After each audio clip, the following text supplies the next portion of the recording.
Hey, tonight we're diving into the real Wild West. Not the Hollywood version with its heroic cowboys and dramatic showdowns, but the gritty, dangerous reality where survival was never guaranteed. You might think you're tough enough to handle it, but trust me, there's a reason they called it wild. If you're enjoying these stories, I'd really appreciate a quick like or even a subscribe. It helps more than you know. I'm always curious where you all are listening from, so drop a comment with your location and what time it is there. Love seeing our little global community connect through these stories. Now, dim the lights, maybe turn on a fan for that soft background hum, and let's ease into tonight's journey together. We're going to explore why you might not survive even a single day in the untamed American frontier. Congratulations, you've just woken up in the American Wild West of the 1870s. The good news, you're about to experience a legendary chapter of history firsthand. The bad news, your chances of survival just dropped dramatically. The first challenge hits you before you even open your eyes. The smell, not the earthy, pleasant aroma of nature you might expect, but something far more pungent. The stench of unwashed bodies, animal droppings, and what might possibly be raw sewage hanging heavy in the air. You see, bathing wasn't exactly a priority in the Wild West. Most settlers considered a thorough wash a monthly luxury, and that's being generous. Some went entire winters without a proper bath.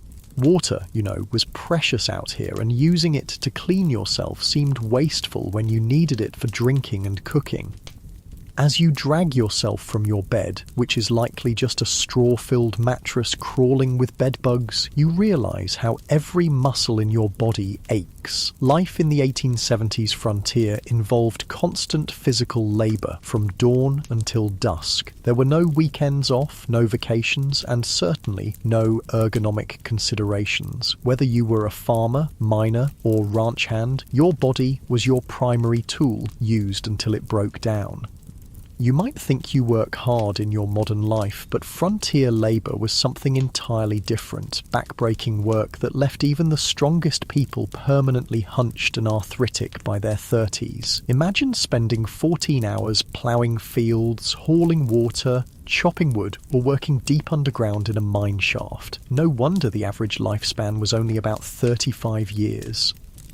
Standing on the dusty floor, you notice the chill in the air. If it's winter, your cabin might be 20 degrees below freezing inside. If you had a fireplace, you'd have let it burn down overnight to save precious fuel. Good luck finding central heating or thermal underwear in this century.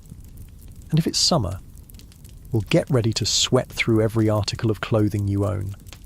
There was no escaping the elements in the Wild West. Speaking of clothing, forget comfort. Men typically owned maybe 2 sets of clothes, rough canvas or denim pants and cotton shirts that chafed against the skin. Women wore multiple layers regardless of the temperature. Chemises, corsets, petticoats and long dresses that dragged in the dirt. Everything was scratchy, ill-fitting and rarely cleaned. Those fancy outfits you've seen in Western movies? Pure fiction for the average person.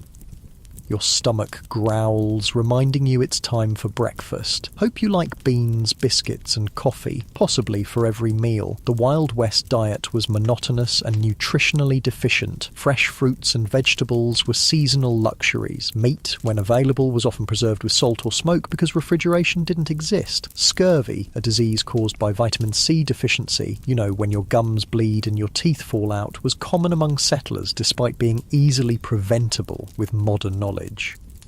You might think the coffee would at least be good. Cowboys always seem to have a pot brewing in the movies, but what you're served barely resembles what you'd recognise as coffee. It's typically boiled to within an inch of its life, bitter beyond belief, and might include crushed eggshells or even salt to reduce the bitterness. Still, the caffeine would help you face the day, so you drink it without complaint. Before heading outside, you might want to check your shoes for scorpions or snakes that could have sought shelter during the night. It wasn't uncommon for frontier folks to shake out their boots each morning, a habit born from painful experience. One wrong move, and you could be facing a venomous bite miles from any medical help. Stepping outside your cabin, you're immediately aware of how exposed you are. The vast landscape of the American frontier was breathtaking, sure, but it was also unforgiving. Extreme weather could appear with little warning. Blizzards, tornadoes, flash floods, or drought could all mean death for the unprepared. The sky might be clear now, but that could change in minutes. If you've settled in a frontier town, you might think civilization offers some protection. In some ways, that's true. In others, it just presents different dangers. Towns in the Wild West were hotbeds of disease. Without proper sewage systems or understanding of germ theory, illnesses spread rapidly through communities. Cholera, typhoid, smallpox, diphtheria, and tuberculosis were constant threats. An outbreak could wipe out half a town in weeks. Speaking of towns, let's say you decide to visit one today. As you approach, you notice there's a distinct lack of the organised layout you might expect. Many Western towns grew haphazardly, with buildings constructed wherever convenient, often without proper planning or infrastructure. The streets aren't paved, but are instead dirt tracks that transform into mud pits when it rains and dust bowls when it's dry.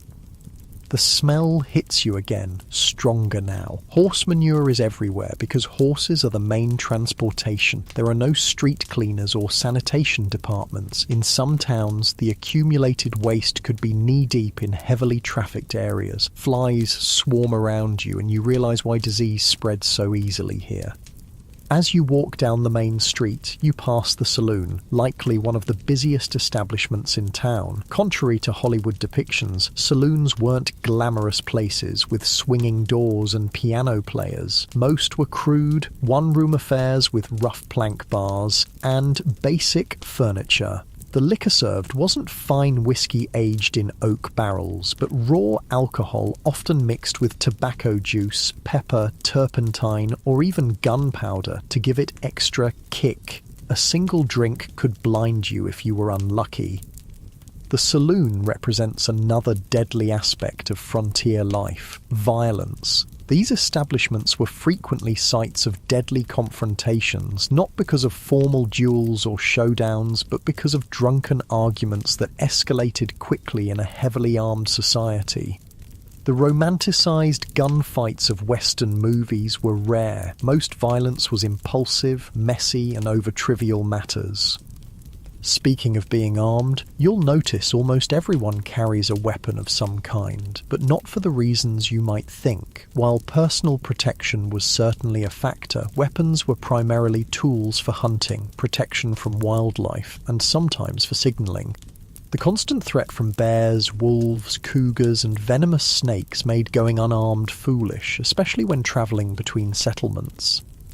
You might be surprised to learn that many frontier towns actually had strict gun control laws. Places like Dodge City, Kansas, and Tombstone, Arizona required visitors to surrender their firearms when entering town limits. The famous gunfight at the OK Corral actually started because the Clanton gang refused to comply with Tombstone's weapons ordinance. Despite what you've seen in movies, quick-draw duels in the middle of the street were exceedingly rare. Most shootings were ambushes or happened during robberies. The skilled gunslinger facing off against an opponent at high noon is largely a Hollywood invention. Real frontier violence was typically sudden, chaotic, and lacked any sense of honour or fairness. As you continue your walk, you pass the local doctor's office. Medical care in the 1870s frontier would horrify you. Most doctors had little or no formal training. Surgical procedures were performed without anaesthesia beyond whiskey or morphine, and sterilisation was virtually unknown. Something as simple as an infected cut could lead to amputation or death.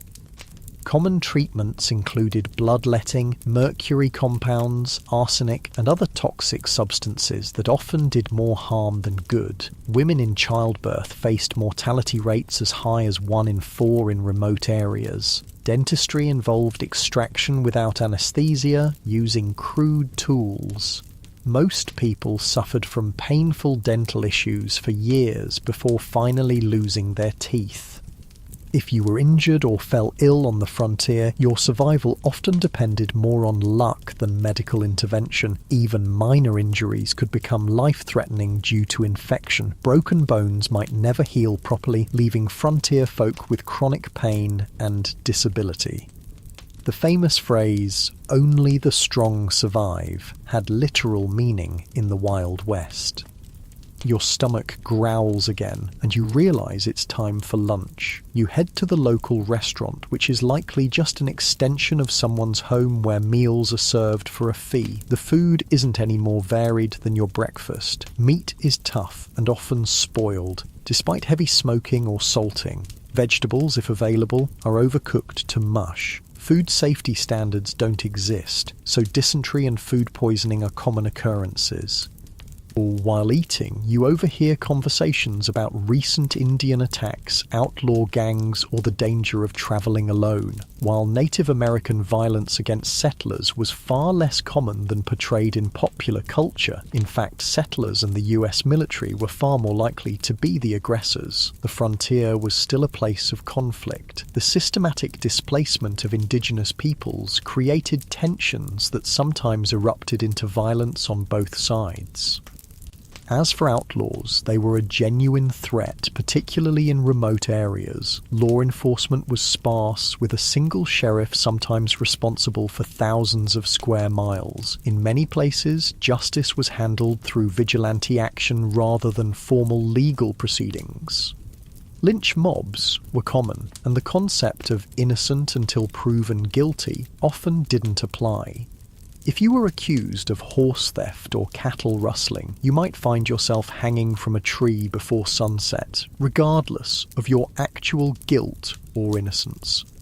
After lunch, you decide to visit the local general store to stock up on supplies. The prices shock you. Basic necessities cost far more on the frontier than back east due to the difficulty and expense of transportation. A simple can of peaches might cost the equivalent of $20 in today's money. Many settlers spent most of their income on essential supplies with little left over for comfort or luxury. The store offers another glimpse into frontier reality, the isolation. Mail delivery was infrequent and unreliable. Newspapers might be weeks or months out of date. Information travelled slowly, and you might go years without news from family back east. Many settlers never saw their relatives again after moving west. The psychological toll of this isolation contributed to high rates of depression, alcoholism, and suicide among frontier populations. As the afternoon wears on, you notice dark clouds gathering on the horizon. Weather on the frontier wasn't just uncomfortable, it could be deadly. Without modern forecasting, storms arrived with little warning. Blizzards could strand travellers, leading to freezing deaths. Tornadoes destroyed entire communities with no emergency services to assist survivors. Flash floods washed away wagon trains. Droughts ruined crops and caused starvation. If you were lucky enough to have a proper home, it provided minimal protection. Most frontier dwellings were hastily constructed from whatever materials were available. Sod houses on the plains, log cabins in forested regions, or simple wooden structures in towns. None were particularly effective against extreme weather. Winter temperatures inside could drop below freezing. Summer heat was often unbearable, especially in attics or upper floors where many people slept. As the storm approaches, you decide to head back to your cabin before it hits. On the way, you pass a group of men heading to work at the local mine. Mining was one of the deadliest professions on the frontier. Underground cave-ins, toxic gas exposure, explosions from improperly handled blasting powder, and machinery accidents claimed countless lives. Miners also suffered from long-term health issues like black lung from coal dust or mercury poisoning from gold processing. Even if you avoided mining, few frontier occupations were safe. Farming involved dangerous equipment with no safety features. Ranching meant working with unpredictable animals weighing hundreds of pounds. Logging had one of the highest fatality rates of any profession. Whatever you did to make a living, your risk of serious injury or death was exponentially higher than in the modern world. You make it back to your cabin just as the rain begins to fall. The roof leaks in several places, and you place buckets to catch the water. This is a good opportunity to refill your drinking water, as clean water was scarce and precious. Many frontier settlers drank from the same sources used for washing and watering livestock, leading to waterborne illnesses that could quickly turn fatal. As you sit in your leaky cabin listening to the rain, you reflect on how different reality is from the romanticized version of the Wild West. There were no heroes or villains, just people struggling to survive in incredibly harsh conditions. The fact that anyone made it through is testament to human resilience and determination. Night falls early as you have no electricity. Candles and oil lamps provide minimal illumination, and you're careful with them. Fire was a constant danger in frontier homes. A single spark could mean losing everything, with no fire department to call for help. Many towns burned to the ground at least once in their history. You prepare for bed, exhausted from just one day in the Wild West. Your muscles ache, your stomach is unsettled from the unfamiliar food, and your mind is overwhelmed by the constant vigilance required to stay alive. As you drift off to sleep, you wonder if you'll make it through tomorrow, or if you'll become just another statistic in the dangerous story of the American frontier. The wind howls outside your cabin, a haunting reminder of how small and vulnerable humans are against the vastness of the untamed wilderness. Tomorrow, if you're lucky enough to see it, will bring all these challenges again, along with new ones you haven't yet imagined. In the Wild West, survival was never guaranteed. It was earned day by day, hour by hour, through hardship most modern people can scarcely comprehend. The morning light filters through the cracks in your cabin walls, waking you from a restless sleep. Your body aches from the hard mattress, but there's no time to linger. The Wild West waits for no one. As you rise, you remember yesterday's harsh introduction to frontier life and wonder what new challenges today will bring. Let's say you decide to leave town today to travel across the frontier. Whether you're heading to another settlement, joining a wagon train west, or simply exploring, travel in the 1870s was an entirely different experience than what you're used to. The good news is that by this time, the Transcontinental Railroad had been completed, connecting the east and west coasts of America. The bad news? Unless you were relatively wealthy or travelling between major cities, you probably couldn't afford to use it. Most frontier folks travelled by horse, wagon, or simply on foot. If you owned a horse, consider yourself fortunate. Horses were expensive to buy and maintain, putting them out of reach for many settlers. A good horse might cost the equivalent of several months' wages. Then you needed saddles, bridles, feed, and veterinary care, though veterinary care often meant shooting the animal if it broke a leg or developed certain illnesses. Riding itself was no pleasure cruise. Saddles in the 1870s weren't designed for comfort, but for function. Hours in the saddle left even experienced riders with blisters and aching muscles. And if your horse spooked at a snake or sudden noise, which happened frequently, you could easily be thrown, potentially suffering broken bones or worse miles from any help.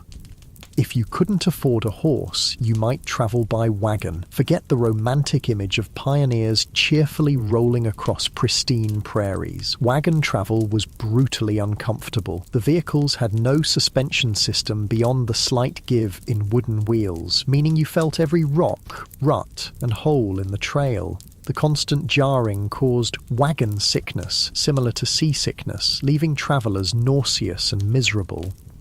Roads, if they existed at all, were typically just dirt tracks carved by previous travellers. After rain, they became muddy quagmires where wagons could sink axle deep. During dry periods, the dust was so thick you could barely breathe or see. Wagons frequently broke down, with wheels cracking or axles snapping miles from the nearest settlement. Let's say you've decided to journey all the way to California or Oregon. you've joined a wagon train heading west on the famous Oregon Trail. This 2,000-mile journey was one of the most perilous undertakings of the 19th century. Of the approximately 400,000 people who attempted it between the 1840s and 1860s, an estimated 1 in 10 didn't survive. The Oregon Trail was sometimes called the nation's longest graveyard. Some historians estimate that an average of 10-15 people died for every mile of the trail. Think about that. A grave every 350 feet or so for 2,000 miles. The trail was lined with makeshift crosses and stone markers, many without names, as families were forced to bury loved ones and continue their journey. Disease was the #1 killer on the Oregon Trail. Cholera, a bacterial infection spread through contaminated water, was particularly devastating. This horrible illness, caused severe diarrhea and vomiting, draining the body of fluid so quickly that a person could be healthy at breakfast and dead by dinner. There was no effective treatment available. Wagon trains would sometimes lose dozens of people in a single cholera outbreak. Other diseases like dysentery, typhoid and mountain fever claimed countless lives. Children were especially vulnerable, with many families losing multiple children during the journey. Medical care was rudimentary at best, often consisting of folk remedies that did little to help and sometimes made conditions worse. Crossing rivers presented another deadly challenge. Wagons weren't designed to float, but pioneers had to cross numerous rivers on their journey west. Some had ferries or fords, but many required the wagon to be floated across like a makeshift boat. Wagons frequently capsized in these crossings, drowning people and livestock and destroying precious supplies. The Platte, Columbia, and Snake Rivers claimed hundreds of lives during the migration period. Contrary to popular belief, attacks by Native Americans were relatively rare. Most tribes were actually helpful to migrants, offering supplies, guidance, and assistance with river crossings. The majority of violent deaths on the trail came from accidents, being crushed by wagon wheels, drowning, or being kicked by draft animals. Firearms accidents were shockingly common, as most travelers were inexperienced with weapons but carried them for hunting and protection. The psychological toll of the journey was immense. Families buried children, parents, and spouses along the way, then had to continue travelling immediately. There was no time for extended grief on the trail. Each day's delay meant less chance of crossing the mountains before winter snows made passes impassable. The constant stress, grief, and physical hardship led many travellers to mental breakdown. Suicide was not uncommon among trail migrants. If you somehow survived the journey to California or Oregon, your challenges weren't over. Many arrived at their destination having spent all their money and resources on the journey itself. Families often arrived destitute, malnourished and ill, only to find that the promised land had its own harsh realities. But let's say you've decided not to travel that far. Perhaps you're heading to a nearby town or settlement instead. Even short journeys in the Wild West presented significant dangers. Travelers might encounter outlaws who saw lone riders or small groups as easy targets. While the frequency of stagecoach robberies was exaggerated in later fiction, they did occur regularly enough to be a legitimate concern. The natural environment posed constant threats to travellers. Flash floods could wash out trails or trap unwary travellers. Summer heat in desert regions could kill through dehydration and heat stroke. Winter blizzards routinely trapped travellers, sometimes leading to freezing deaths or desperate situations like the infamous Donner Party, where survivors resorted to cannibalism to stay alive. Navigation itself was challenging in an era before detailed maps. Travellers relied on vague directions, landmarks that could change or be misidentified, and the experience of guides who sometimes proved unreliable. Getting lost in the wilderness could be a death sentence, especially if your supplies ran low. As you travel today, you notice another aspect of frontier life that movies rarely depict accurately: the stunning diversity of people. The Wild West wasn't populated solely by white cowboys and settlers. It was a meeting ground of cultures from around the world.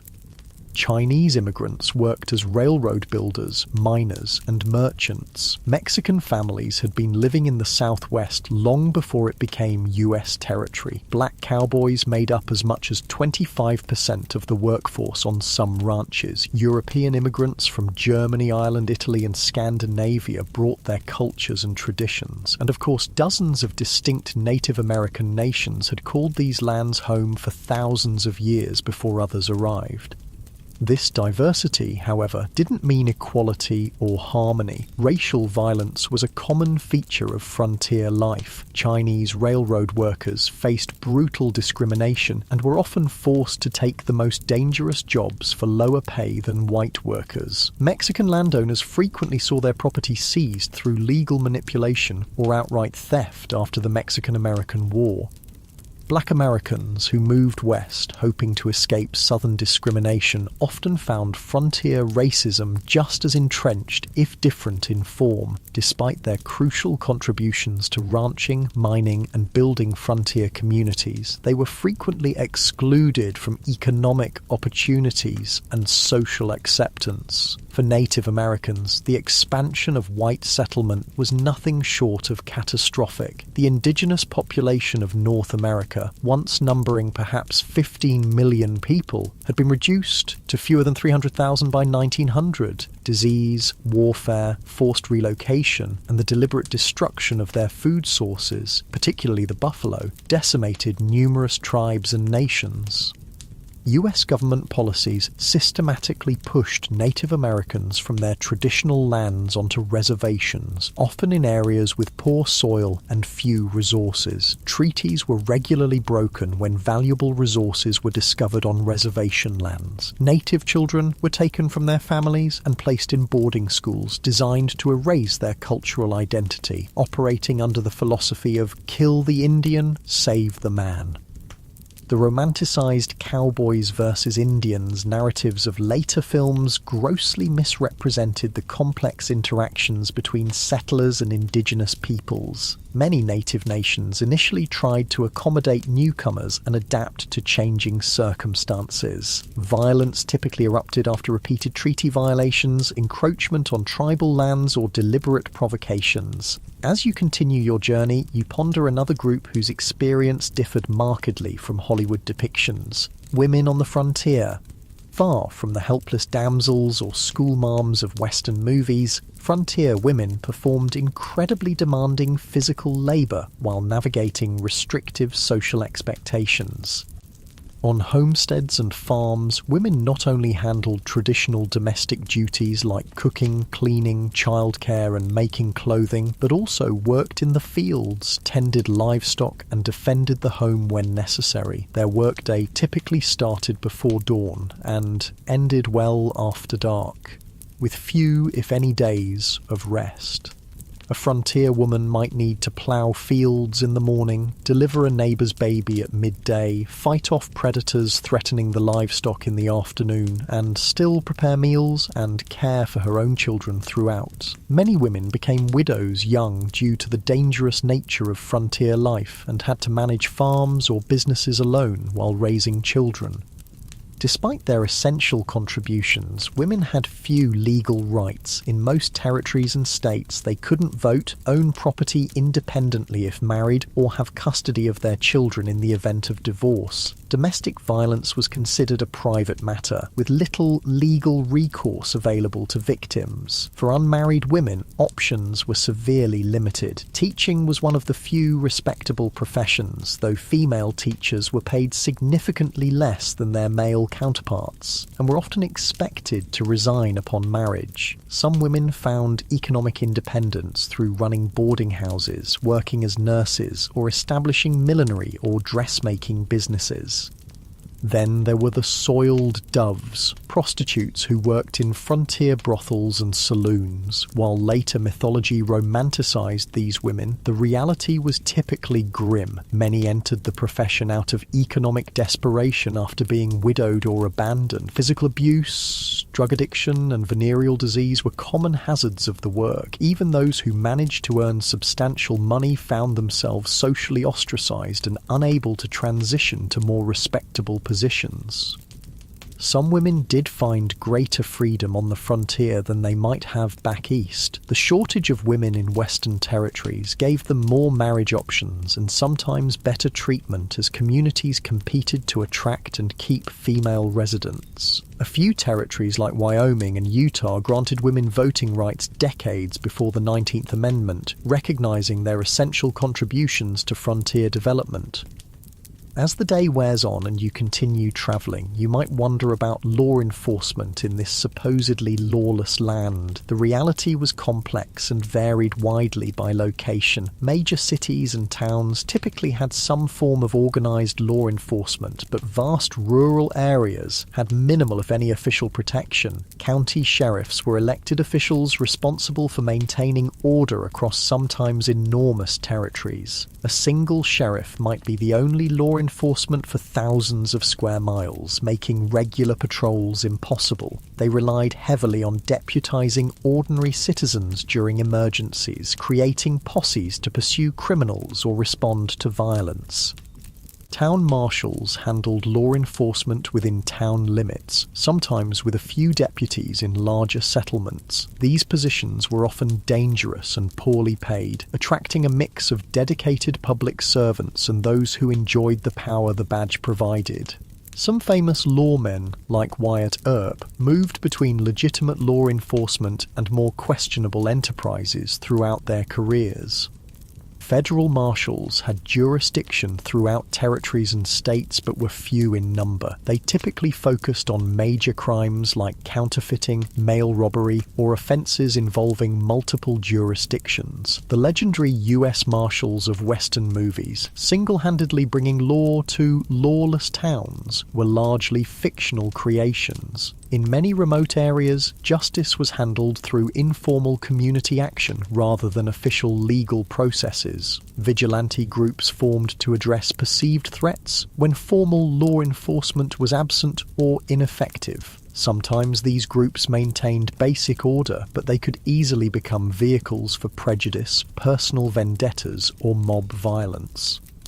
The iconic image of the quick-draw gunfight was largely a later invention. Most frontier violence was mundane, impulsive, and often alcohol-fueled. Bar fights that escalated to fatal levels, domestic violence, and disputes over land or livestock were far more common than dramatic shootouts on dusty streets. Criminal punishment was harsh by modern standards. Hanging was the standard penalty for murder, rape, and sometimes theft, particularly of horses or cattle. Prisons existed, but were primitive facilities with high mortality rates from disease, violence, and poor conditions. Many communities preferred immediate execution to the expense of long-term imprisonment. As evening approaches, you decide to seek shelter for the night. If you're lucky, you might find a town with a hotel or boarding house. Don't expect luxury. Frontier accommodations were basic at best. A typical hotel room would have a simple bed, possibly infested with bed bugs, a washstand with a pitcher and basin, and perhaps a chair. Bathroom facilities would be an outhouse in the back, shared by all guests. Privacy was minimal, with thin walls allowing you to hear your neighbours' every movement and conversation. In busier establishments, you might even share a bed with a stranger, a common practice to maximise capacity during busy periods. The sheets might not have been changed for previous guests, and lighting would be limited to candles or oil lamps. A night's lodging would cost between 25 cents and $1, depending on the establishment's quality and location. This represented a significant expense for many travellers, equivalent to several hours' wages for an average worker. Many chose to sleep in stables, barns, or simply under the stars to save money, despite the additional risks these options presented.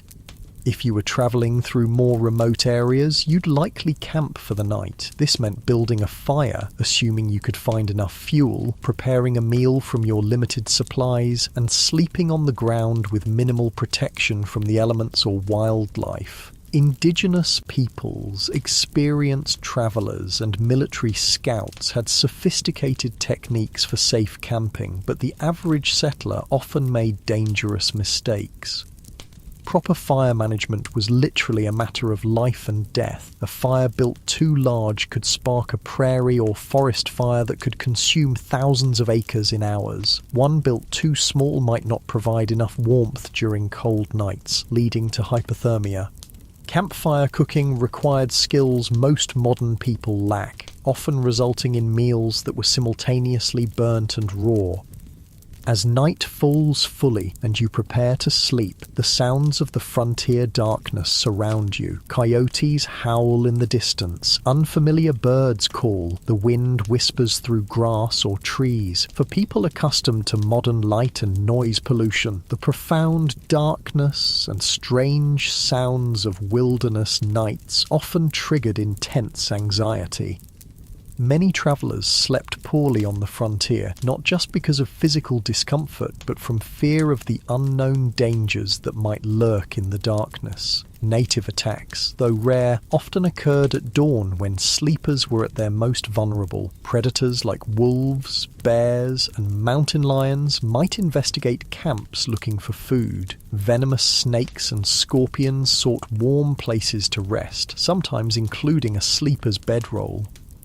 Even if no actual threats materialized, the psychological stress of constant vigilance took its toll. Frontier diaries frequently mention exhaustion not just from physical labor, but from the mental strain of perpetual alertness. Modern people, accustomed to locks, alarms, and the security of dense population, would find the vulnerability of frontier sleeping arrangements profoundly disturbing. As you drift towards sleep, you reflect on the day's journey. Travel in the Wild West bears almost no resemblance to its sanitized, romanticized portrayal in later entertainment. It was grueling, dangerous, and uncomfortable beyond what most modern people could endure. The skills required from navigation without maps to making emergency repairs to handling firearms safely took years to develop, and mistakes were often fatal. The darkness deepens and the sounds of night creatures grow louder. Tomorrow will bring new challenges if you survive the night. Perhaps you'll reach your destination, or perhaps you'll become just another unmarked grave along the trail. One more statistic in the perilous story of westward expansion. The Wild West forgave no weakness and offered no second chances. Every day survived was a victory against overwhelming odds. The new day dawns on the frontier, and you've somehow survived the night, a victory in itself in the Wild West. As you rub the sleep from your eyes and stretch your aching muscles, you contemplate what direction your frontier experience might take today. Perhaps you'll try your luck in one of the booming mining towns where fortunes are supposedly made overnight. You've heard stories of the California gold rush, the Nevada silver strikes, and the Colorado mining booms. Tales of ordinary men finding nuggets the size of chicken eggs and becoming wealthy overnight have drawn hundreds of thousands west. What these stories don't mention are the brutal realities awaiting those who chase mineral dreams. Let's say you decide to try your hand at mining. What would that actually entail? First, you'd need to stake a claim, which means finding unclaimed land with potential mineral deposits, increasingly difficult by the 1870s, as the easiest and richest areas were claimed years earlier. If you were lucky enough to find a promising spot, you'd need to register your claim at the nearest government office and pay the required fees, which could be substantial. Then the real work would begin, and it was some of the most physically demanding labour imaginable. For placer mining, searching for loose gold in streams, you'd spend hours bent over in ice-cold mountain water, sifting through sediment with a pan or sluice box. Your hands would crack and bleed from constant exposure to water and rough materials. Your back would ache from the hunched position, and after all that effort, you'd be lucky to find a few tiny flakes of gold worth pennies. If you ventured into hard rock mining, digging for veins of ore in the mountains, the dangers multiplied exponentially. Tunneling into unstable rock without modern safety equipment or engineering knowledge led to frequent cave-ins that crushed miners where they stood. Poorly ventilated shafts filled with toxic gases like carbon monoxide, odourless but deadly, suffocating miners who had no warning of the danger. Blasting with black powder or dynamite to break through rock was incredibly hazardous. Miners frequently lost fingers, hands, eyes, or lives when charges detonated prematurely or thrown rock fragments became deadly projectiles. The thunderous noise and constant percussion of blasting left many with permanent hearing loss. Even if you avoided immediate catastrophes, the long-term health effects were devastating. Miners constantly inhaled fine rock dust, leading to silicosis, a painful lung disease that slowly suffocated its victims. Mercury used in gold processing caused neurological damage, tremors, and mental deterioration. Those working in copper or lead mines absorbed toxic metals that accumulated in their bodies, causing chronic illness and early death. The mining industry of the 1870s had virtually no safety regulations or oversight. Mine owners prioritized profit over worker welfare, and injuries were considered an expected part of the job. Medical care for injured miners was minimal and often ineffective. A serious injury typically meant the end of a miner's career and livelihood, with no disability support or workers' compensation available. For all these risks and hardships, what was the likely reward? Despite the mythology of the lucky prospector, the vast majority of miners barely earned subsistence wages. By the 1870s, most worked for large mining companies rather than independently, earning $2 to $3 for a grueling 10 to 12-hour day. Studies suggest that storekeepers, saloon owners, and prostitutes consistently made more money than the miners whose dreams sustained frontier mining towns. Speaking of mining towns, they were notoriously rough places. Imagine a community composed primarily of young single men engaged in dangerous work with few women, families, or civilizing institutions. Alcohol consumption was astronomical. The average mining camp resident consumed several times more alcohol than the typical American today. Violence was commonplace, with fights, stabbings, and shootings occurring regularly. Sanitation in mining camps was typically abysmal. With minimal planning or infrastructure, human waste and garbage accumulated in streets and waterways. Typhoid, cholera, and dysentery spread rapidly in these conditions. During warm months, the stench could be overwhelming, and swarms of flies spread disease from waste to food. If you managed to find valuable ore, you faced the challenge of converting it to cash. Banking in the Wild West was primitive and often predatory. Many mining towns had no banks at all, forcing miners to carry gold dust or ore, making them targets for theft. Some saloons and general stores offered to buy gold, but frequently at rates far below actual value, taking advantage of miners' limited options. Where banks did exist, they operated with minimal regulation or oversight. Bank failures were common, often wiping out customers' life savings without warning or recourse. Many bankers were little more than confidence men who established storefronts, collected deposits, and disappeared overnight with all the funds. Without federally backed currency, paper money was issued by individual banks, and its value fluctuated wildly depending on the bank's reputation. Counterfeit bills circulated widely, and even experienced merchants could be fooled by well-made fakes. The safest form of money was gold or silver coin, but carrying it made one a target for robbery. Perhaps, after considering the dangers and disappointments of mining, you decide to try your hand at ranching instead. The cattle industry was booming in the 1870s, with demand for beef in eastern cities creating opportunities on the frontier. Surely this would be a healthier, more profitable venture. Ranching did indeed avoid some of the worst health hazards of mining, but it introduced its own unique dangers and hardships. Starting a ranch required significant capital. Land, livestock, equipment and buildings all represented major investments. Many aspiring ranchers went deeply into debt purchasing these necessities, betting their future on favourable weather and market conditions.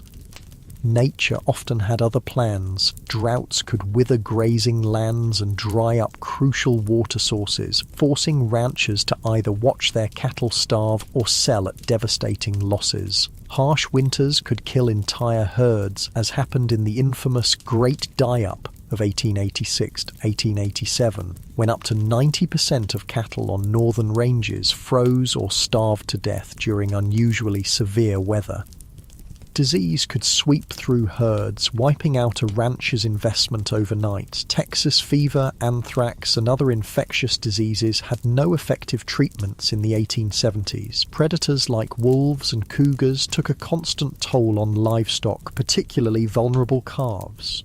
Poisonous plants, quicksand, and injuries further reduced herds. The iconic cattle drives, moving herds hundreds of miles to railroad shipping points, were not romantic adventures, but grueling, dangerous undertakings. Cowboys, not the glamorous figures of later films, but typically young, poorly paid labourers, worked 20-hour days during drives, catching brief naps in the saddle as they moved thousands of animals across difficult terrain. These drives faced constant threats. River crossings could turn deadly in minutes if animals panicked, creating deadly pile-ups that drowned cattle and cowboys alike. Stampedes, which could be triggered by something as simple as a lightning strike or a snapping twig, turned thousands of 1,500-pound animals into an unstoppable destructive force. Cowboys caught in stampedes were often trampled to death.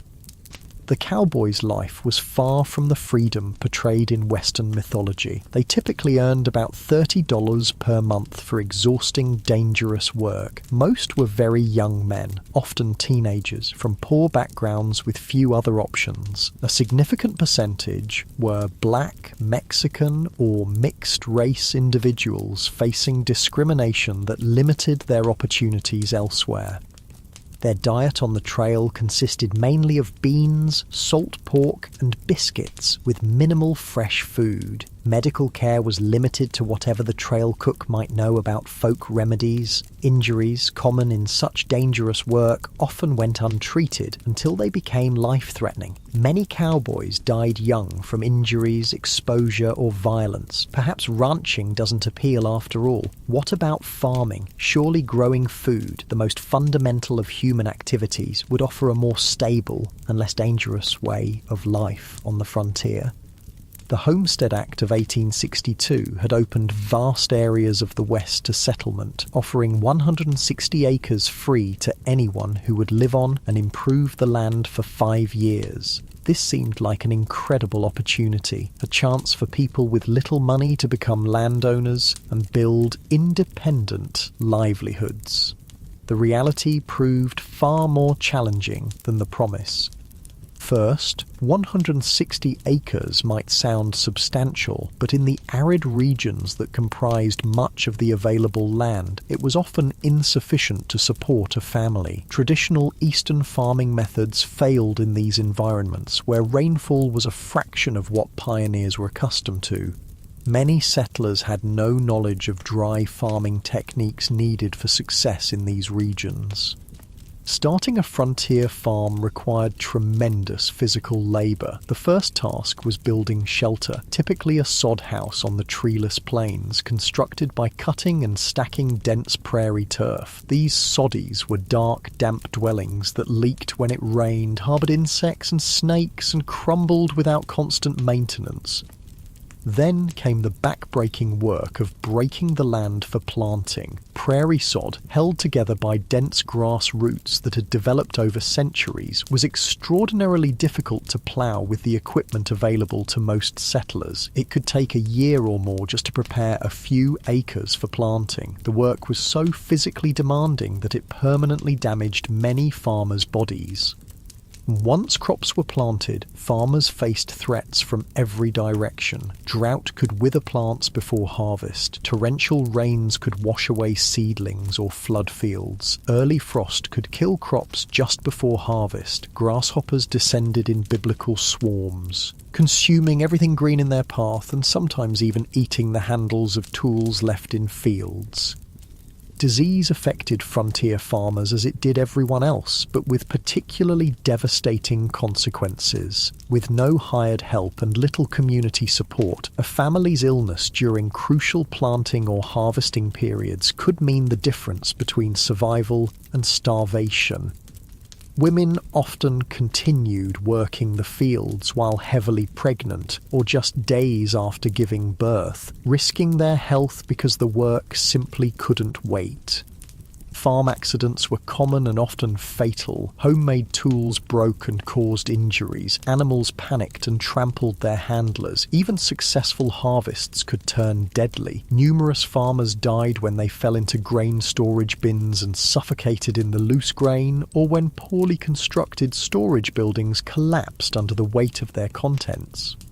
The isolation of frontier farms took a heavy psychological toll. Neighbours might be miles away, visited only occasionally. Women in particular suffered from this isolation, some going months without speaking to anyone outside their immediate family. Depression, anxiety, and what was then called prairie madness affected many settlers, sometimes leading to abandonment of homesteads or suicide.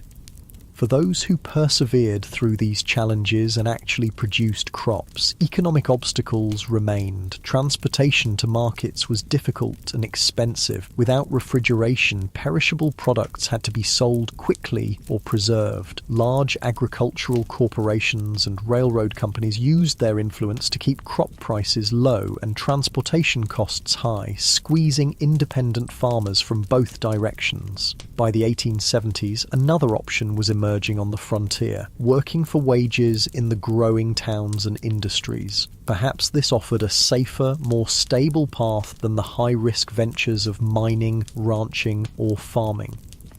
Wage labour did avoid some of the worst physical dangers and financial risks of independent enterprises, but introduced its own hardships. Industrial safety standards were virtually non-existent. Workers in frontier factories, mills, and workshops suffered horrific injuries from unguarded machinery. Construction workers built increasingly tall structures without harnesses or safety equipment, leading to frequent fatal falls. Railroad work was particularly dangerous. Track layers worked with minimal equipment under brutal conditions, suffering high rates of injury and death from accidents, heat stroke, and exhaustion. Chinese workers, who built much of the transcontinental railroad, were often assigned the most dangerous tasks, such as handling unstable explosives to blast through mountain passes. Working hours were long by modern standards, typically 10-12 hours per day, 6 days per week. Pay was low, with most workers barely earning subsistence wages. Child labour was common, with children as young as 8 or 9 working alongside adults in many industries, often suffering higher injury rates due to their size and inexperience. Workers had essentially no legal protections. Employers could fire people without cause, reduce wages arbitrarily, or withhold pay entirely. Those who complained or attempted to organise for better conditions faced blacklisting, being marked as troublemakers who no other employer in the region would hire. Company towns, settlements where a single employer owned all housing and businesses, were common in mining and lumber regions. Workers in these communities paid inflated prices at company stores, lived in company housing, and sometimes were paid in scrip, company currency, rather than legal tender. This created a form of debt bondage where workers could never save enough to escape the system. Whether you mined, ranched, farmed, or worked for wages, frontier life shaped your experiences in ways modern people would find disorienting. Perhaps most striking was the relationship with time, not the carefully measured minutes and hours of our digital age, but a more fluid reality, governed by daylight, seasons, and natural rhythms. Without electric lighting, most people woke at dawn and slept shortly after sunset, their active hours expanding and contracting with the seasons. Work wasn't measured in 8-hour shifts, but by tasks that needed completion: fields ploughed, cattle moved, ore extracted. During harvest or roundup, people might work from first light until well after dark for weeks without a break. During winter, many rural workers had periods of relative inactivity when fields lay dormant or cattle needed minimal tending. The concept of punctuality, so central to modern life, had limited relevance on the frontier. With few clocks and limited need for precise timing in most activities, people operated on approximate schedules. Stagecoaches and later trains introduced more precise timetables to the West. But outside these specific contexts, morning or after dinner were sufficiently specific time designations for most purposes. Entertainment and leisure looked nothing like their modern counterparts. After exhausting workdays, most frontier folks had little energy for complex activities. Conversation around the fire, storytelling, or simple card games were common evening pastimes. Music was popular when instruments and skilled players were available, with fiddles, harmonicas, and guitars providing accompaniment for social dances. Reading material was precious and often shared among entire communities. A single book might be read aloud to gatherings of neighbours or passed from family to family until it fell apart from use. Newspapers, when available, were read repeatedly, with every advertisement and notice scrutinised for information about the wider world. Organised sports existed, but in simpler forms than today. Baseball was gaining popularity, played with minimal equipment on makeshift fields. Horse racing, wrestling, and shooting competitions provided both entertainment and opportunities to demonstrate valuable skills. Children played games that required little or no equipment: tag, hide and seek, and variations of stickball that could be played with found objects. Holidays and community celebrations took on great importance as rare opportunities for socialising and recreation. 4th of July celebrations might draw people from miles around for picnics, speeches, games, and dancing. Harvest festivals marked the successful completion of the year's most critical work. Religious holidays provided both spiritual meaning and welcome breaks from routine. As the day draws to a close, you find yourself reflecting on the relentless challenges of frontier life. Every aspect required harder work, involved greater risk, and offered fewer comforts than its modern equivalent. The people who survived and sometimes thrived in these conditions possessed qualities that modern society rarely demands: extraordinary physical endurance, practical skills applicable to countless emergencies, and psychological resilience in the face of constant hardship and loss. The darkness gathers once more, and with it comes a silence profound enough to hear your own heartbeat. No car engines, no air conditioners, no electronic hums, just the whisper of wind, the chorus of insects, and the occasional call of night birds. This profound quiet, so alien to modern ears, was the soundtrack of frontier nights, sometimes comforting, sometimes unsettling in its emptiness. As you drift towards sleep, you wonder if you would have had what it took to survive here, not just for a day or a week, but for years and decades. The people who shaped the American West, for better and worse, were not the idealized heroes of later fiction, but complex individuals facing extraordinary challenges with the limited resources and knowledge of their time. Their story, stripped of romanticism, is one of human endurance against conditions that would break many of us today. The cool night air settles around you like a blanket, and the stars emerge in a display of brilliance impossible to see in our light-polluted modern world. This at least is one pure beauty the people of the frontier experienced that few today can fully appreciate: the majestic sweep of the Milky Way across a truly dark sky, connecting them to the same cosmic panorama their ancestors had watched for countless generations. Morning arrives again in the Wild West, and with it comes hunger, a constant companion on the frontier. Food in the 1870s, West bore little resemblance to the varied, convenient diet you're accustomed to in the modern world. Let's explore what keeping yourself fed would actually entail in this harsh environment. The good news is that game was still relatively plentiful in many areas. Deer, elk, rabbit and various birds could supplement your diet if you had the skills to hunt them. The bad news? Hunting required ammunition, which was expensive and might be needed for protection. It also demanded time away from other essential work, making it a luxury many settlers couldn't afford during busy seasons.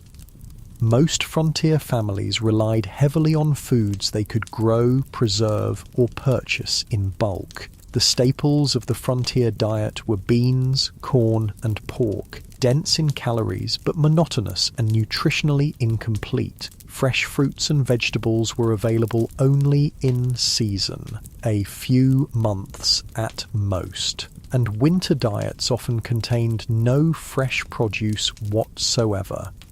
This lack of dietary variety led to widespread nutritional deficiencies. Scurvy, caused by vitamin C deficiency, was common during winter and early spring when no fresh produce was available. The symptoms, bleeding gums, loosening teeth, joint pain, and eventually death, were well known but difficult to prevent with available resources. Other deficiency diseases affected growth in children and caused various chronic health problems in adults.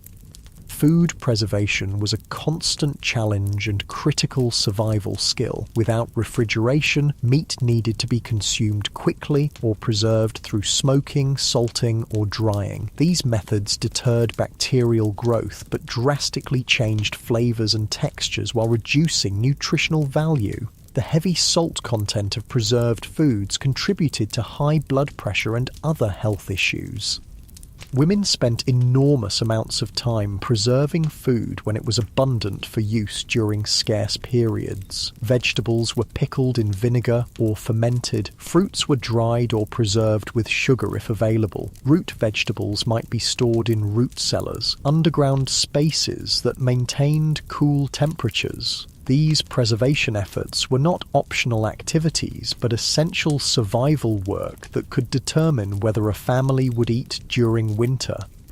Food storage presented its own problems. Properly prepared preserved foods could last months or even years, but improper techniques led to spoilage and potentially deadly food poisoning. Additionally, stored food attracted pests. Rats, mice, and insects consumed portions of most stored food supplies, and their droppings contaminated what remained. Most frontier families simply accepted a certain amount of insect parts and rodent droppings in their flour, beans, and other staples as unavoidable.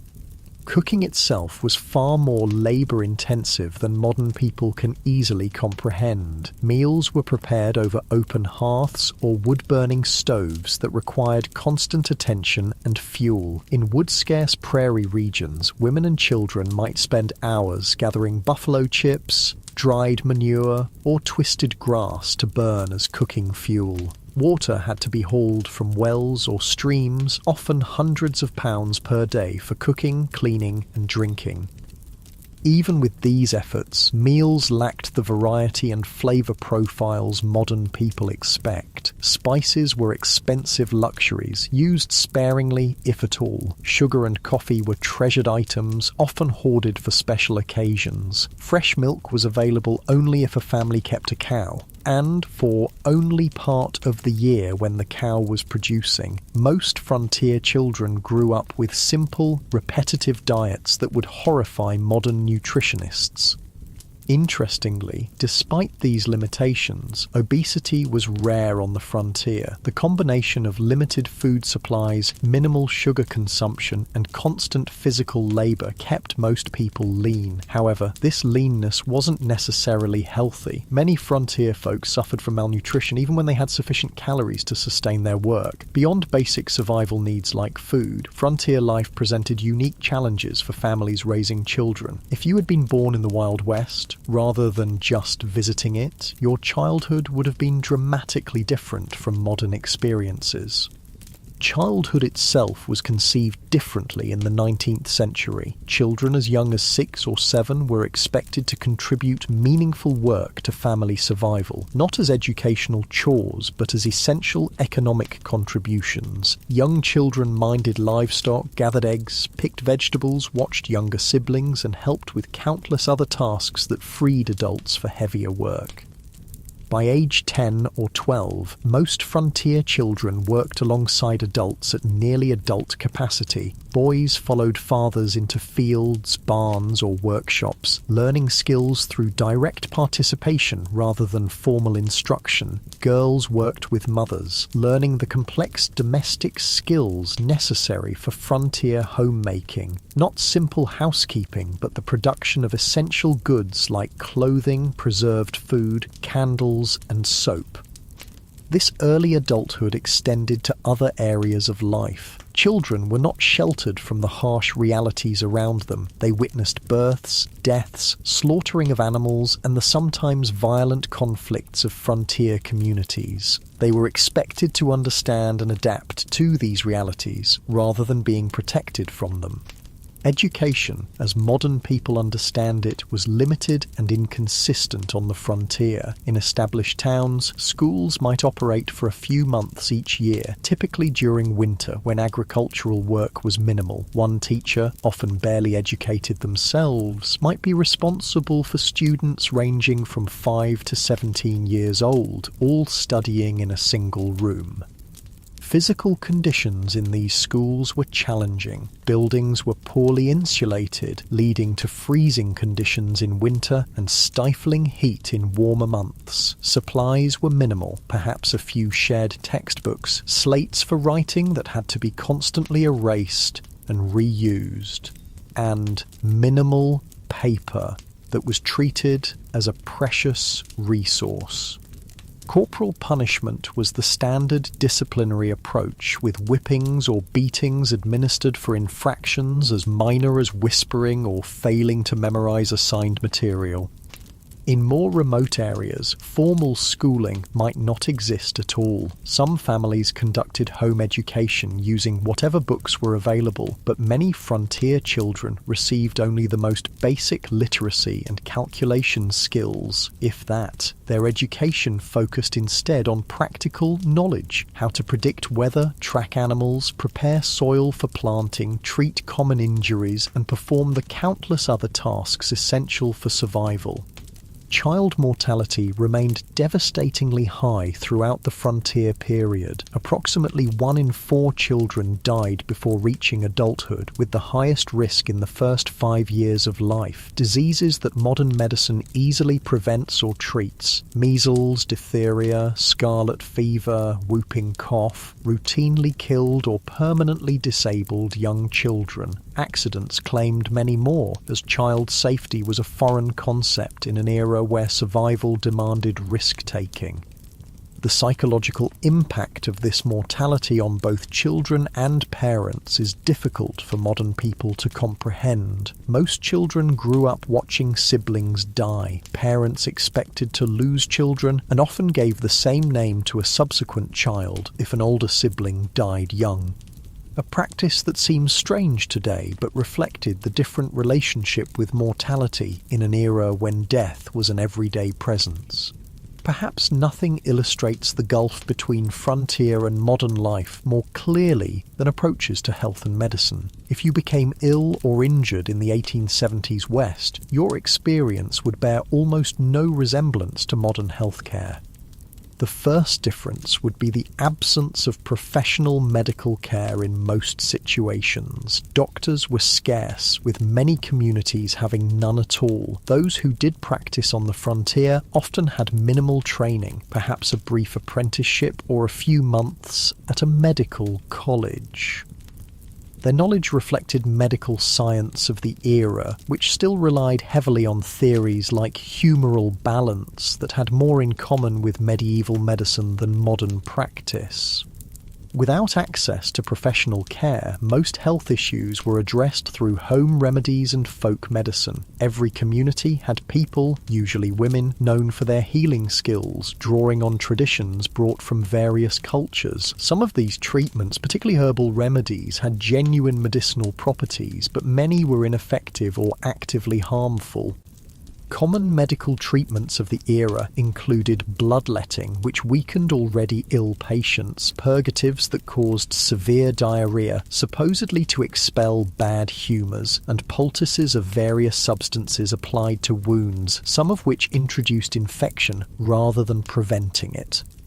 Laudanum, a tincture of opium, was widely used for pain, leading to addiction in many cases. Mercury compounds were prescribed for numerous conditions despite their toxicity. Even when treatments had some validity, impure medications caused problems. Without pharmaceutical regulations or standardization, commercially sold medicines varied wildly in potency and often contained dangerous contaminants. Many patent medicines marketed as cure-alls contained primarily alcohol, providing temporary relief through intoxication rather than addressing underlying conditions.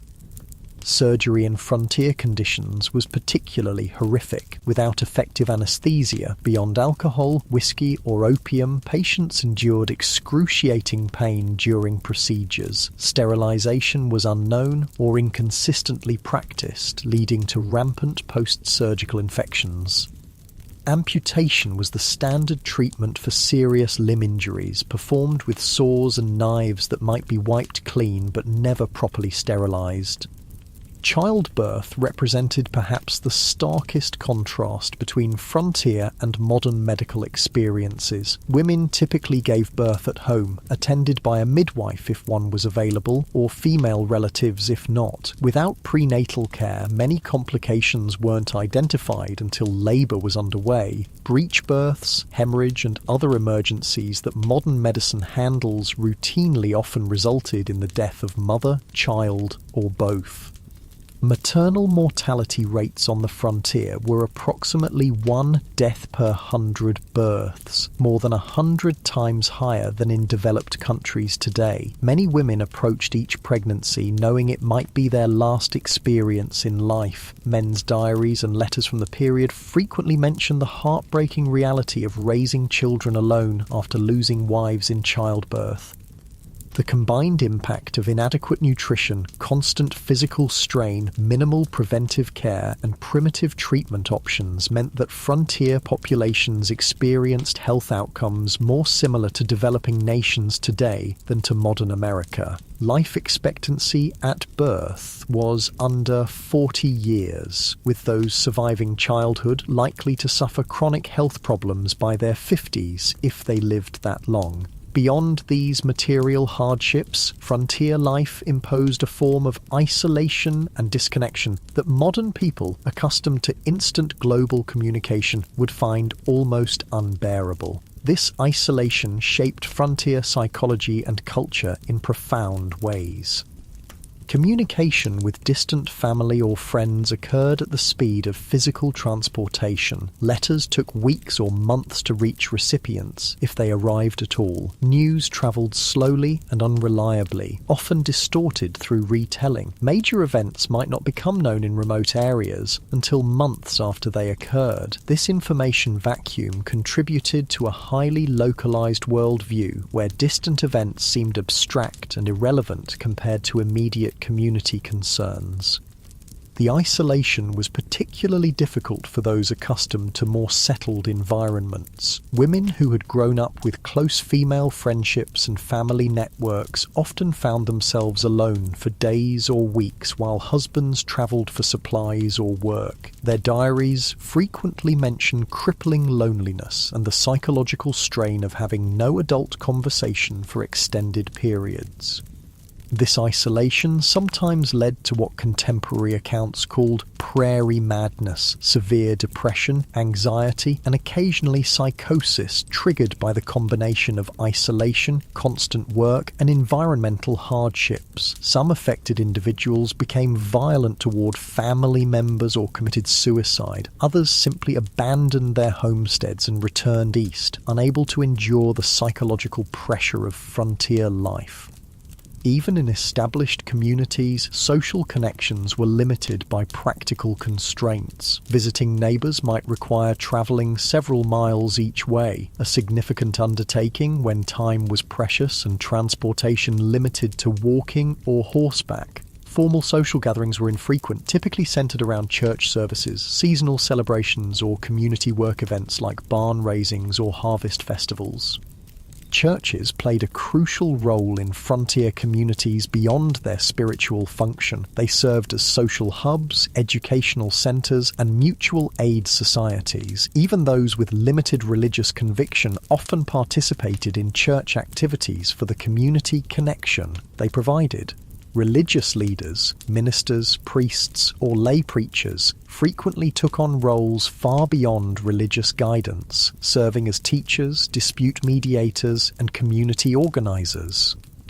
The establishment of community institutions marked important milestones in frontier development. Building a school, church, or meeting hall represented a commitment to permanent settlement rather than temporary exploitation. These institutions helped transform mining camps or trading posts into towns with collective identities and shared futures. The creation of local governments, rudimentary as they often were, similarly marked transitions from frontier chaos to established community.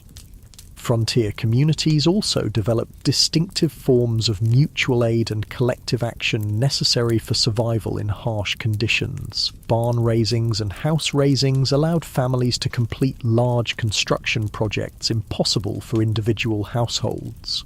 Harvest teams moved from farm to farm, ensuring crops were gathered before weather could destroy them.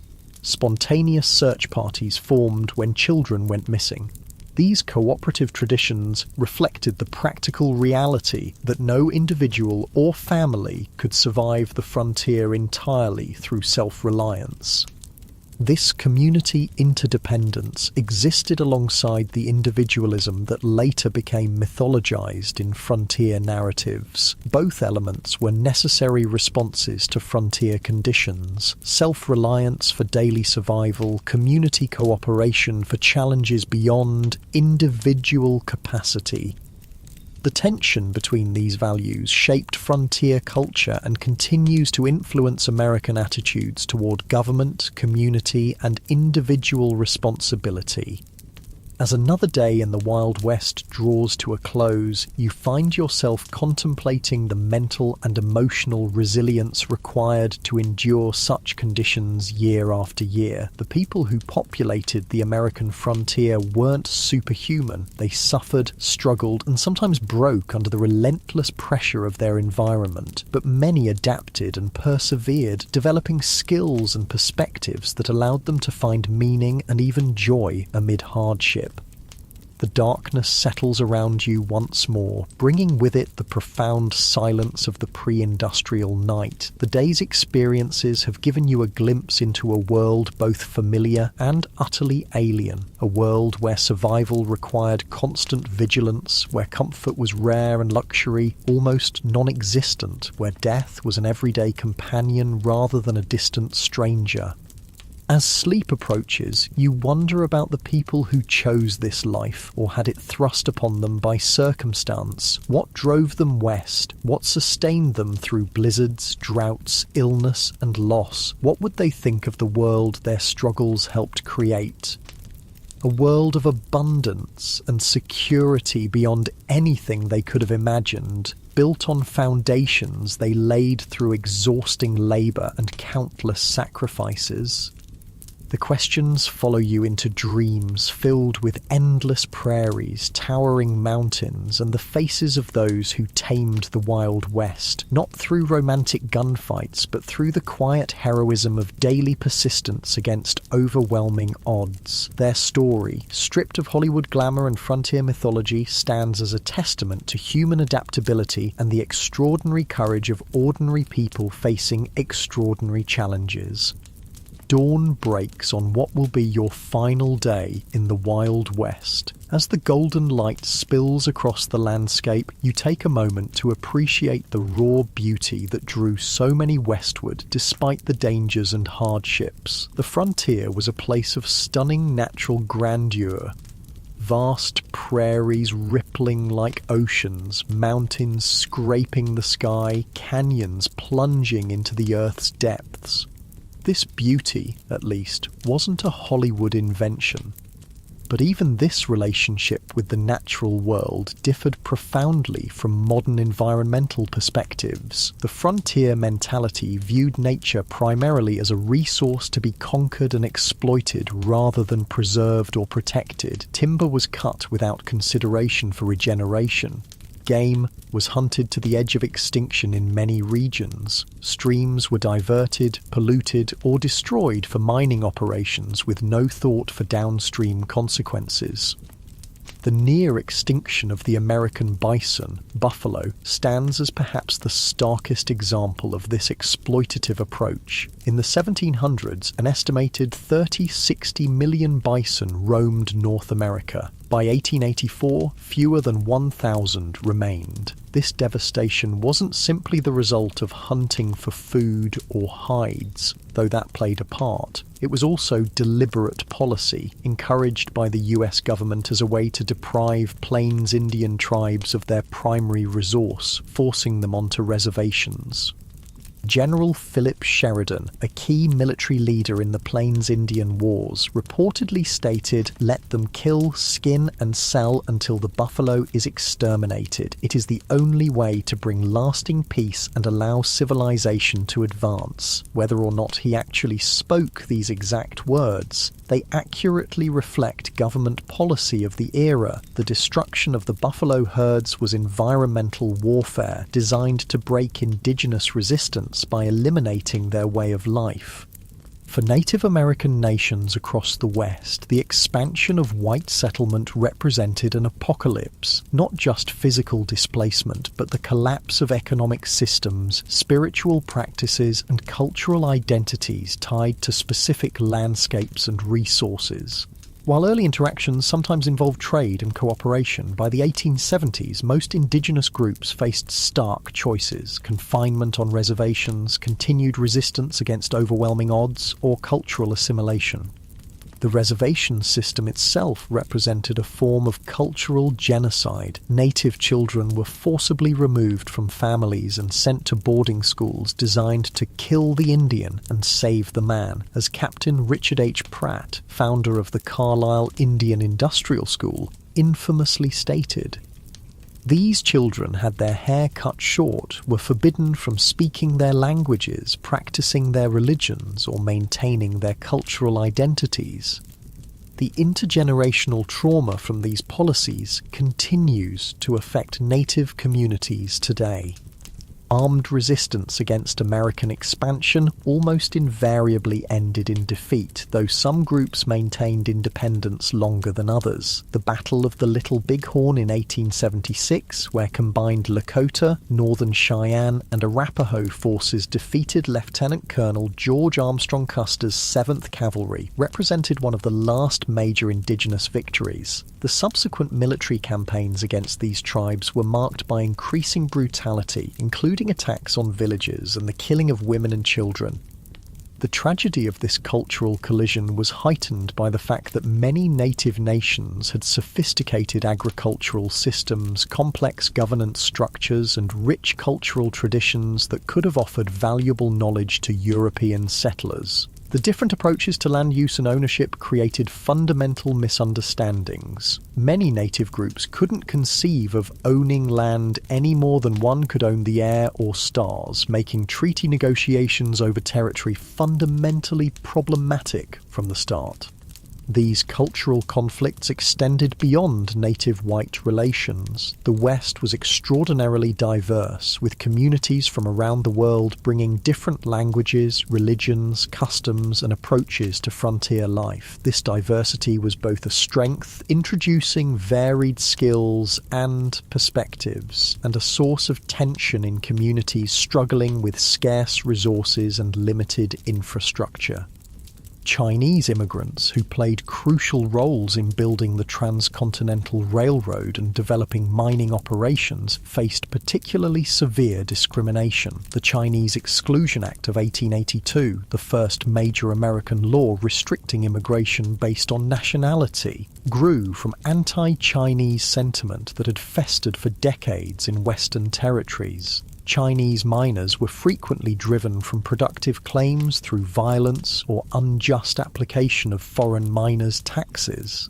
Chinese communities in frontier towns often faced riots and mass expulsions when economic conditions deteriorated. Mexican Americans, many of whom had become US citizens through territorial acquisition rather than immigration, similarly faced discrimination and displacement. Despite treaty guarantees protecting property rights following the Mexican-American War, many Mexican landowners saw their holdings taken through legal manipulation, intimidation, or outright fraud. Spanish-derived water rights systems that had functioned effectively for generations were replaced with English common law approaches less suited to arid environments. Even European immigrants found that national and religious identities continued to matter on the frontier. Irish Catholics, German Lutherans, Scandinavian Protestants, Eastern European Jews, each group tended to establish distinct communities and maintained cultural practices from their homelands. These communities provided mutual support, but sometimes became targets for nativist sentiment when economic or social tensions arose. African Americans who moved west after the Civil War hoped to find freedom from Southern oppression, but often encountered different forms of discrimination. Black cowboys, who made up approximately 25% of the workforce on some cattle operations, rarely received recognition in contemporary accounts or later mythology. Black homesteaders established communities in several Western territories, but frequently faced organized resistance from white neighbors and discriminatory application of homestead laws. The collision of these diverse groups, each with their own values, practices, and expectations, created frontier communities far more complex and conflict-ridden than later romantic depictions would suggest. The melting pot metaphor popularized in later American mythology obscured both the persistent cultural distinctiveness of various groups and the power imbalances that determined whose cultures would be preserved and whose would be suppressed. As the day progresses, you find yourself in a frontier town undergoing rapid transformation, a transition happening across the West during the 1870s and 1880s. The initial phase of settlement, characterized by individual prospectors, independent farmers, and small-scale enterprises, was giving way to more organized corporate development of Western resources. The arrival of railroads catalyzed this transition. The Transcontinental Railroad, completed in 1869, dramatically reduced travel time between east and west from months to days. Subsequent branch lines penetrated previously isolated regions, connecting them to national markets and supply chains. This transportation revolution allowed large-scale extraction of Western resources for Eastern factories and enabled mass-produced Eastern goods to flood Western markets. These economic connections accelerated the integration of Western regions into national systems, but often disadvantaged small producers. independent miners couldn't compete with large mining corporations that brought industrial methods and capital investment. Family farms struggled against agricultural enterprises operating on vast acreage. Small ranchers found themselves squeezed by cattle companies with investor backing and political connections. Corporate interests increasingly dominated political as well as economic structures. Railroad companies, mining conglomerates, timber interests, and large landholders exercised enormous influence over territorial and early state governments. Water rights, mineral claims, grazing access, and timber concessions were allocated through processes that typically favoured those with financial and political power rather than small operators or community interests.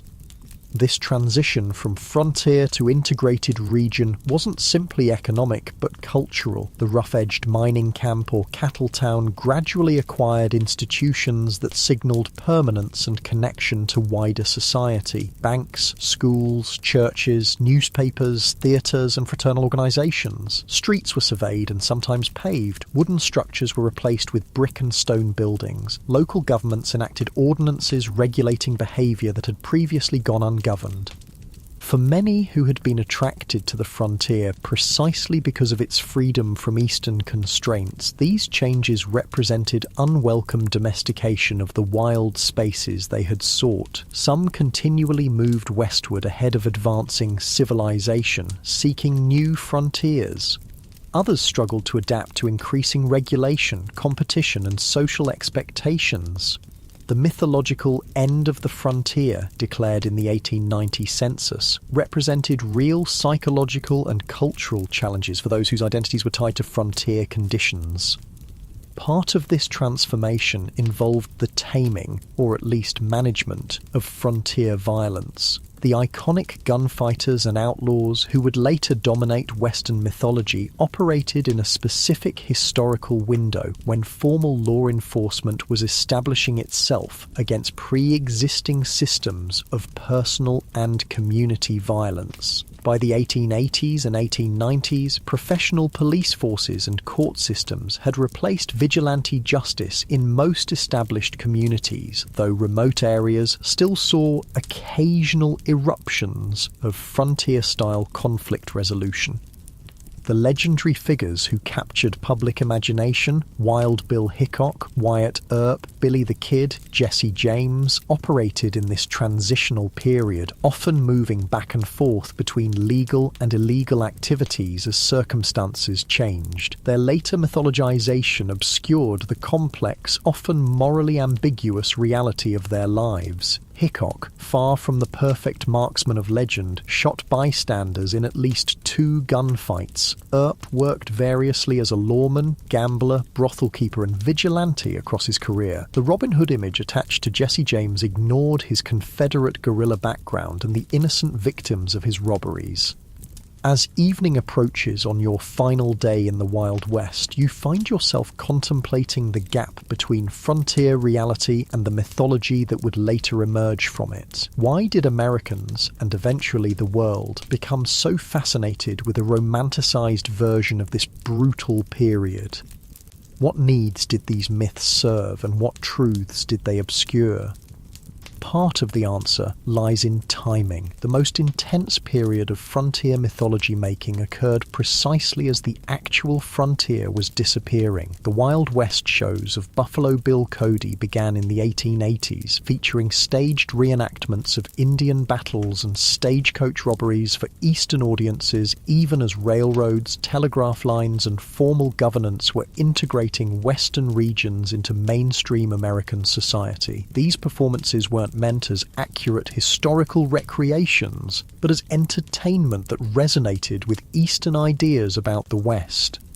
The dime novels that popularized exaggerated tales of Western heroes originated not on the frontier, but in Eastern publishing houses, written by authors who rarely had first-hand experience of the regions they described. These formulaic stories emphasized action, clear moral distinctions between heroes and villains, and a vision of the West as a testing ground for American virtues of self-reliance, courage, and individualism.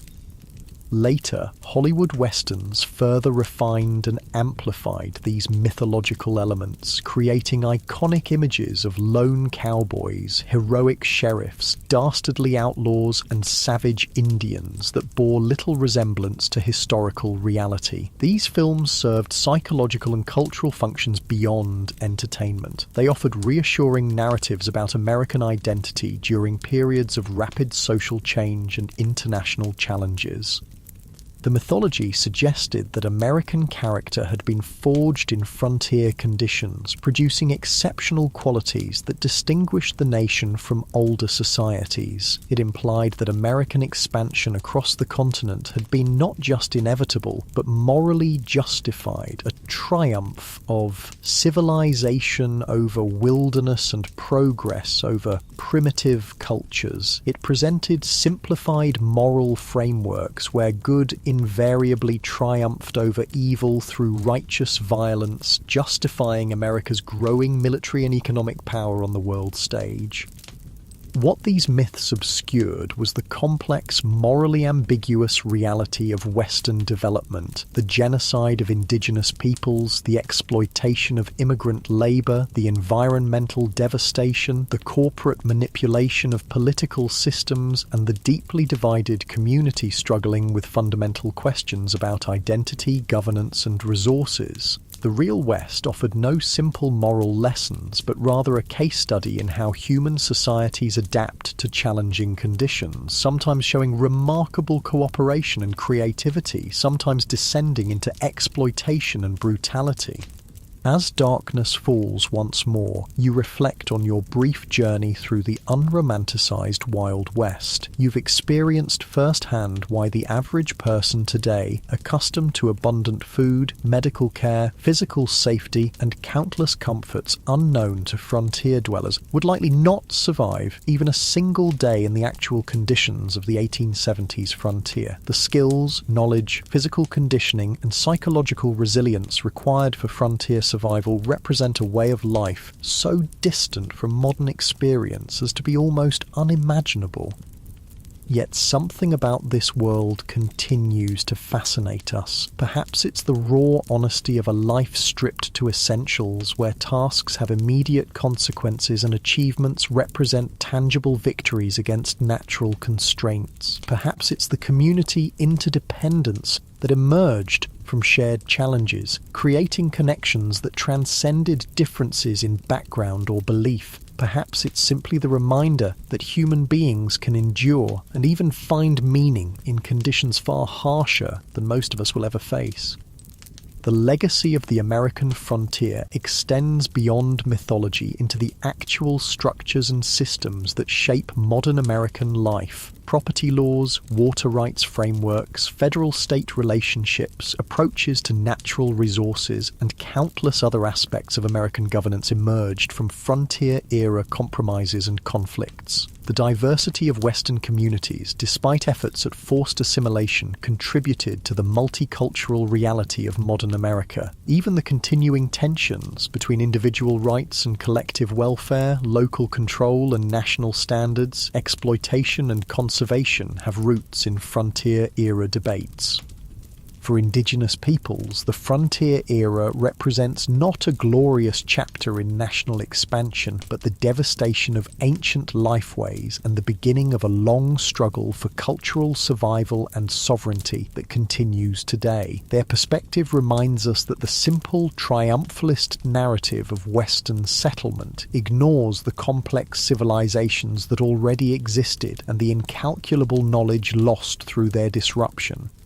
The most accurate understanding of the frontier requires holding multiple perspectives simultaneously, acknowledging both the courage of those who built new communities in challenging conditions and the devastation experienced by those displaced by this expansion.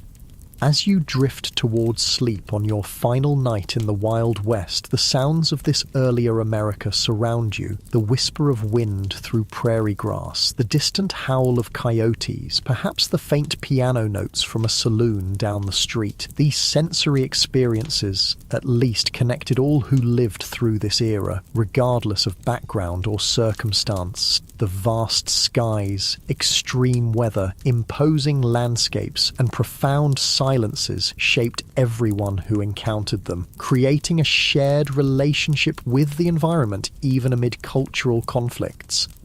Tomorrow, you'll return to your own time, carrying with you a deeper understanding of this pivotal period in American history. You'll never again see a Western film or read a frontier novel without recognizing the sanitized, simplified version of a complex reality. You'll appreciate the extraordinary comfort and security of modern life achieved through technological advances unimaginable to frontier dwellers. You might find yourself more aware of the skills and knowledge lost in the transition to our specialized, technology-dependent society, the practical self-sufficiency that allowed frontier people to build, repair, grow, preserve, and create what they needed with minimal outside support. Most importantly, you'll understand that the real story of the American West isn't found in gunfights and gold strikes, but in the daily struggles of ordinary people, men, women, and children of diverse backgrounds, who faced extraordinary challenges with the limited resources available to them. Their story, without Hollywood embellishment, contains enough genuine courage, tragedy, innovation, conflict, cooperation, cruelty, and kindness to fill countless histories. Their legacy lives in the communities they established, the environmental changes they initiated, the cultural patterns they created, and the myths that grew from their experiences.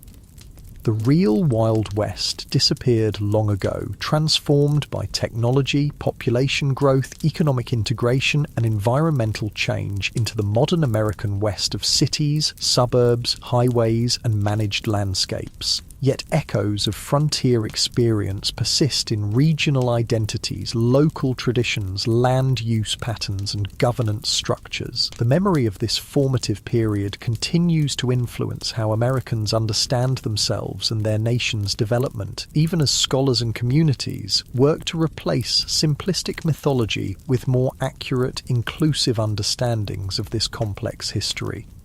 As you finally surrender to sleep, the boundary between past and present seems to blur. The challenges faced by frontier communities, adapting to environmental constraints, managing scarce resources, building functional communities among diverse populations, balancing individual freedom with collective needs, remain relevant in new forms today. Perhaps the greatest legacy of the frontier experience is not a set of answers, but a collection of questions about human adaptation, community formation, and the relationship between people and the natural world, questions each generation must answer anew as circumstances change. The stars shine brilliantly above, the same stars that guided travellers across the prairie, helped farmers time their planting, and gave comfort to homesick immigrants far from familiar landscapes.